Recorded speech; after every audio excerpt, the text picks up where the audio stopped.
شہادت امام حسین کے بعد جب آل رسول کو قید کر کے حضرت امام حسین رضی اللہ تعالیٰ کے سر مبارک کو تن سے جدا کر کے نیزے پر بلند کر کے شام کی طرف لے جایا جا رہا تھا، تو جہاں جہاں سے یہ یزید کا قافلہ گزر رہا تھا لوگ پوچھ رہے تھے یہ کس کا سر ہے، یہ بیبیاں کون ہیں؟ جس کو بھی معلوم ہوتا کہ رسول صلی اللہ علیہ وآلہ وسلم کا خاندان ہے تو ہر شخص دل ہی دل میں ان ظالموں پر لعنت اور ان کے لیے بد دعائیں کرتا۔ کوشش یہ تھی کہ ہر شخص کی یہ قافلہ ہمارے شہر میں نہ رکے۔ جب یہ قافلہ چلتے چلتے کرتان تک پہنچا تو لوگ پہلے سے ہی باخبر تھے کہ فوج یزید نے رسول صلی اللہ علیہ وآلہ وسلم کے نواسے کو قتل کیا ہے، آل رسول کو قید کیا ہے، تو انہوں نے اپنے شہر کے دروازے بند کیے ہوئے تھے۔ قافلہ شہر کے باہر رک گیا اور درخت کے سائے میں یزید کے سپاہی سونے لگے۔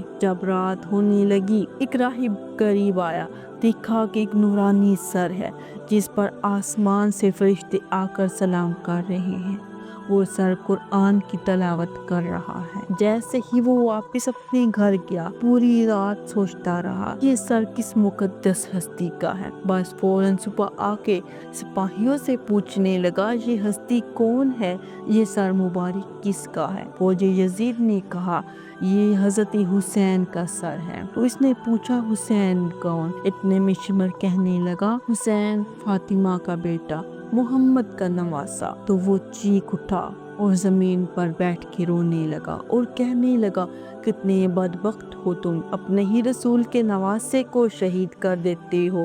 یہ عورتیں کون ہیں؟ شمر کہنے لگا یہ رسول صلی اللہ علیہ وآلہ وسلم کی نواسیاں اور بیٹیاں ہیں۔ وہ رو کے کہنے لگا اے شمر مجھے اس مقدس ہستی کا سر ایک رات کے لیے دے دے۔ شمر کہنے لگا یہ قافلہ اب شام جا کے رکے گا کیونکہ ہمیں یزید سے بہت بڑے انعام ملنے ہیں۔ راہبر نے کہا میرے پاس 10,000 درہم ہے، اگر ایک رات کے لیے یہ سر مبارک تم مجھے دے دو تو اس کے بدلے میں 10,000 درہم تم کو دوں گا۔ تمام قافلے والوں نے آپس میں بات چیت کرنے کے بعد ایک رات کے لیے امام حسین کا سر مبارک اس راہبر کو دے دیا اور اس کے بدلے 10,000 درہم لے لیے۔ راہبر حضرت امام حسین رضی اللہ تعالیٰ کا سر لے کر اپنے گھر آیا، ایک پتھر پہ رکھ کے اس سر کو دیکھا اور زاروں قطار رونے لگا۔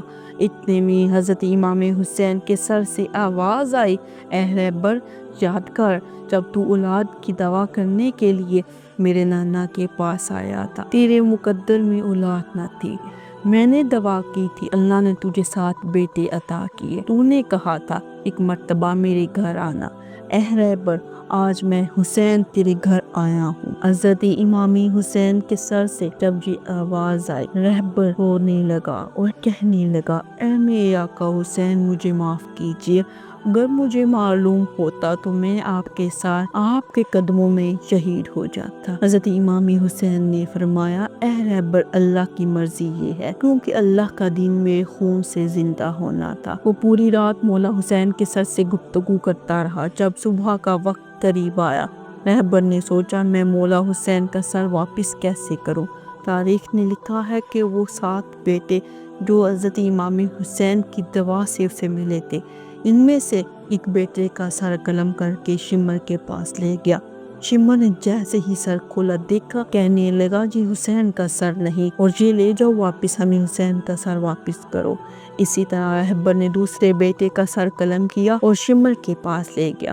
شمر نے کہا یہ حسین کا سر نہیں۔ اسی طرح راہبر نے اپنے 7 بیٹوں کے سر قلم کر دیے اور جب آخری بیٹے کا سر لے کر شمر کے پاس گیا شمر نے دیکھا اور کہا اے راہبر تو وعدہ خلافی کر رہا ہے، اگر حسین کا سر نہیں دیا تو ہم تیرے خاندان کو قتل کر دیں گے۔ جیسے ہی وہ راہبر اپنے گھر واپس آیا تو حضرت امام حسین رضی اللہ تعالیٰ کے سر سے آواز آنے لگی اے راہبر اپنے سارے بیٹوں کے سر ان کے جسموں کے ساتھ رکھو، اللہ کے کرم سے تمہارے 7 بیٹے زندہ ہو جائیں گے اور میرے سر کو اٹھا کر فوجی یزید کے حوالے کر دو، کیونکہ یہ اللہ کی مرضی ہے۔ ہر گلی ہر بازار سے گزر کر قرآن کی تلاوت سنانی ہے، میری بہن زینب نے خطبے دینے ہیں، ایک ایک بازار سے گزرتے ہوئے اسلام کی تبلیغ کرنی ہے۔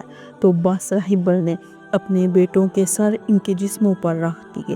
اللہ کے کرم سے وہ 7 کے 7 بیٹے زندہ ہو گئے۔ پھر وہ روتا ہوا رہبر حضرت امام حسین کے سر مبارک کو فوجی یزید کے حوالے کرتا ہے اور کہتا ہے کتنے بدبخت ہو جو اپنے رسول کے نواسے کو قتل کرتے ہو، ان کی بیٹیوں کو قید کرتے ہو، تم نے ظلم کیا ہے، تمہارا یہ ظلم قیامت تک تمہارے لیے لعنت بن جائے گا۔ آج بھی اس پتھر سے خون نکلتا ہے جس پتھر پر حضرت امام حسین رضی اللہ تعالیٰ کے سر مبارک کو رکھا گیا، کیونکہ شہید کبھی مرتے نہیں۔ اللہ تعالیٰ ہمیں نیک کام کرنے کی توفیق عطا فرمائے، آمین۔